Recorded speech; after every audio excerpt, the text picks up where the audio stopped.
أعوذ بالله من الشيطان الرجيم بسم الله الرحمن الرحيم وبه نستعين إنه خير ناصر ومعين وصلى الله على سيدنا محمد وآله الطاهرين أما بعد فقد قال الله الحكيم في كتابه الكريم وقوله الحق بسم الله الرحمن الرحيم يا أيها الذين آمنوا اطيعوا الله واطيعوا الرسول وأولي الأمر منكم۔ ناظرین محترم السلام علیکم ورحمۃ اللہ وبرکاتہ۔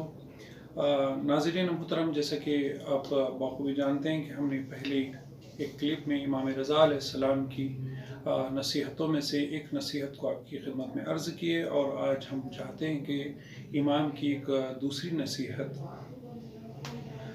امام علیہ السلام نے اپنے صحابہ کو سلام کے ذریعے سے مالدار اور فقیر کے درمیان مسافات کرنے کو کہا۔ امام رضا علیہ السلام نے اپنے اصحاب کو فرمایا کہ مالدار اور فقیر کے درمیان مسافات کرو، فقیر سے جب ملاقات کرو تو سلام کرنے کا آپ کا انداز ایسا نہ ہو کہ جس میں فقیر کو شرمندگی کا احساس ہو۔ اہل بیت علیہ السلام نے سخت لہجے میں اور سخت ترین لہجے میں فرمایا ہے کہ دیکھو کہ جب کسی غریب سے ملاقات کرو تو تمہارے سلام کرنے کا انداز بدلا ہوا نہ ہو کہ جیسے تم دولت مندوں کو سلام کرتے ہو۔ ایسا نہ ہو کہ میرے سلام کرنے کا انداز دولت مند کو میں جس طرح سے کرتا ہوں اور فقیر کو بھی اسی انداز سے میں سلام کروں، نہ کہ یہ میں دولت مند شخص کو ایک الگ انداز میں سلام کروں اور فقیر کو الگ انداز میں نہیں۔ روایت آپ دیکھیں کہ سلام کرنے کے آداب میں بھی یہی بتایا گیا ہے کہ سواری میں چلنے والا پیدل چلنے والے کو سلام کرے۔ کیوں؟ اس لیے کہ تمہارے تم سلام اس لیے تم کرو کہ اگر تم اس کو سلام کرو گے تو اس میں تمہارا غرور ٹوٹے گا، تمہیں غرور کرنے کا تمہیں احساس نہیں ہوگا، اور غریب کو اپنی غریبی پر شرمندگی نہیں ہوگی۔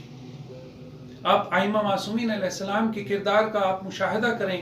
امام حسن علیہ السلام راستے سے گزر رہے ہیں، ایک طرف ایک گوشے میں فقیر اور مسکین بیٹھے ہوئے ہیں اور سوکھی روٹی کھا رہے ہیں، تو انہوں نے امام کو دیکھا، سلام کیا، کہا مولا تشریف لائیں، ہمارے ساتھ کھانا کھائیں۔ تو بتائیں کہ ایک کائنات کا امام ہو کر، معصوم کا بیٹا ہو کر، جس کی ماں معصومہ، جس کا بھائی معصوم اور خود معصوم، اتنی بڑی شخصیت ہونے کے باوجود وہ گھوڑے سے اتر جاتے ہیں امام اور فقیروں کے ساتھ بیٹھ کر ان کے ساتھ سوکھی روٹی کھاتے ہیں۔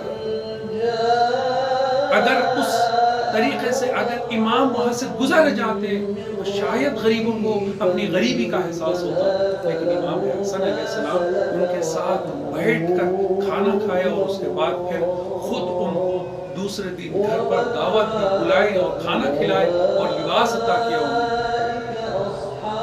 یہ اہل بیت علیہ السلام کا انداز فقیروں کے ساتھ کس طریقے سے ہوتا ہے دیکھیے آپ۔ جب کوئی فقیر آتا ہے تو مولا کائنات صدقہ بھی دیتے ہیں تو اپنا چہرہ چھپا کر دیتے ہیں۔ کیوں؟ اس لیے کہ کہیں ایسا نہ ہو کہ میں دیتے وقت وہ میرا چہرہ دیکھ لے اور دن کے اجالے میں جب میں اور وہ آمنے سامنے ہو جائیں تو کہیں اس کو شرمندگی کا احساس ہو۔ اسی لیے معصوم نے فرمایا جب تم کسی فقیر کو کچھ عطا کرو تو اسے گھور کے نہ دیکھو، کہیں تمہارا گھورنا اس کی شرمندگی کا باعث نہ ہو۔ یہ امام رضا علیہ السلام نے اپنی نصیحتوں میں ایک نصیحت اس طریقے سے فرمائی۔ امید ہے کہ آپ اس نصیحت پر عمل کریں گے اور امام کی سیرت کو دنیا میں رائج کریں گے۔ والسلام علیکم ورحمۃ اللہ۔